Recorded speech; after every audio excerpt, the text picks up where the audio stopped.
Hello les amis, je vous retrouve pour une nouvelle vidéo sur le football espagnol et la Liga et je vais vous présenter le match Atlético de Madrid contre FC Barcelone. C'est un match qui a lieu ce dimanche 17 mars 2024 à 21 h pour le compte de la 29e journée du championnat d'Espagne Liga saison 2023-2024. Alors l'Atlético de Madrid c'est le quatrième du classement qui reçoit le FC Barcelone le troisième. Donc dans cette vidéo on va revenir sur le classement de la Liga avec les statistiques de ces deux équipes. On verra ensuite le classement des meilleurs marqueurs et passeurs pour ces deux équipes toujours en Liga. Puis on enchaînera par les 10 derniers résultats, toutes compétitions confondues et les stats. Et on terminera par les compos d'équipe et tactiques éventuelles, ce qui nous permettra d'avoir une idée, une tendance à ce match. Pour ceux qui souhaitent voir ce match à la télé, sachez que vous pouvez le voir sur beIN Sport 1. Alors donc au classement, donc c'est un duel de haut de classement puisque quand même deux des quatre premières équipes qui s'affrontent. On a donc l'Atlético de Madrid qui est quatrième puisque c'est eux qui jouent à domicile avec 55 points en 28 matchs, 17 victoires, 4 nuls, 7 défaites, 54 buts marqués, 31 encaissés plus 23 de différence de but. Ils ont 6 points de retard sur Barcelone qui est troisième avec 61 points en 28 matchs, 18 victoires, 7 nuls, 3 défaites, 57 buts marqués, 34 encaissés plus 23 de différence de but. Ils ont un même goal average, quasiment à peu près les mêmes stats, si ce n'est qu'il y a 6 points de plus pour Barcelone. Donc si l'Atlético de Madrid battait Barcelone, il reviendra à 3 points de Barcelone au classement.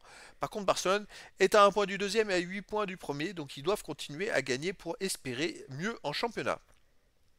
Au niveau des marqueurs, pour Madrid, on a Morata qui est à 14 buts. Ensuite, pour Barcelone, Lewandowski 12. Griezmann de l'Atlético de Madrid avec 11.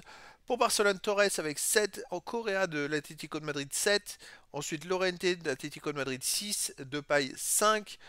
Pour Madrid, ensuite Joao Félix de Barcelone et Gundogan pour Barcelone avec 5. Après, il y a des joueurs à 4-3-2. Un but pour les deux équipes. Pour les passeurs décisifs pour Madrid, on a Griezmann avec 6. Pour Barcelone, Gundogan, Lewandowski, Rafinha avec 6 également, 6 passes décisives. Puis après, il y a des joueurs à 4-3-2, une passe pour les deux équipes.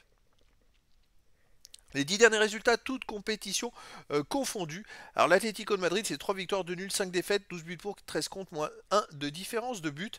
Les résultats ne sont pas terribles, mais, je dis un mais, ils ont réussi à se qualifier en Ligue des Champions pour les quarts de finale de la Ligue des Champions. Donc ça, je dirais que ça casse un peu ces mauvais résultats.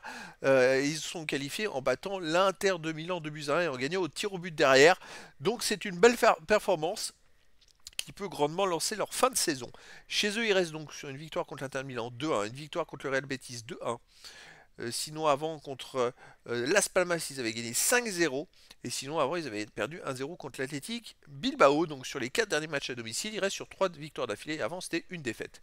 Barcelone, de son côté, sur les 10 derniers matchs, 6 victoires, 3 nuls, une défaite, 21 buts pour, 12 contre, plus 9 de différence de but. Alors, ils sont même invaincus sur les 9 derniers matchs, avec à l'extérieur un nul à l'Athletic Bilbao 0-0. Un nul à Naples, un partout. Une victoire au Celta Vigo 2-1. Une victoire à la veste 3-1. Donc à l'extérieur, bon, ils enchaînent victoire et nul. Mais après, dans les gros matchs, avant ces matchs-là, on avait pu voir qu'ils avaient du mal dès qu'ils jouaient des gros matchs à l'extérieur. Au niveau des compos d'équipe et tactique pour Madrid, alors on aurait du 3-5-2 gardien au black, défense Gabriel, Paulista, Witzel, Renildo, le milieu de terrain, Llorente, De Paul, Coquet, Saul et Lino et attaquant Griezmann, Morata. Donc du 3-5-2 et pour Barcelone on a du 4-3-3 gardien Ter Stegen et défense euh, Kouné, Arroyo, Cubarsi, Cancelo, milieu de terrain Felipe Lopez, Christensen, Gundogan, attaquant Yamal, Lewandowski et Rafinha. Donc voilà les amis, le décor est planté entre ces deux équipes. Je dirais que peut-être que l'Atlético de Madrid est favori dans cette rencontre, mais attention, ils vont être fatigués parce qu'ils ont joué en Ligue des Champions cette semaine. Regardez, ils ont joué le 13 mars, alors que Barcelone a joué le 12 mars. Il y a un jour d'écart entre les deux équipes. Pour la récupération, après là, ce match il est le dimanche. Je dirais qu'avantage quand même Atlético de Madrid. Les deux équipes se sont qualifiées pour les quarts de finale de Ligue des Champions, donc psychologiquement elles restent sur des bons résultats.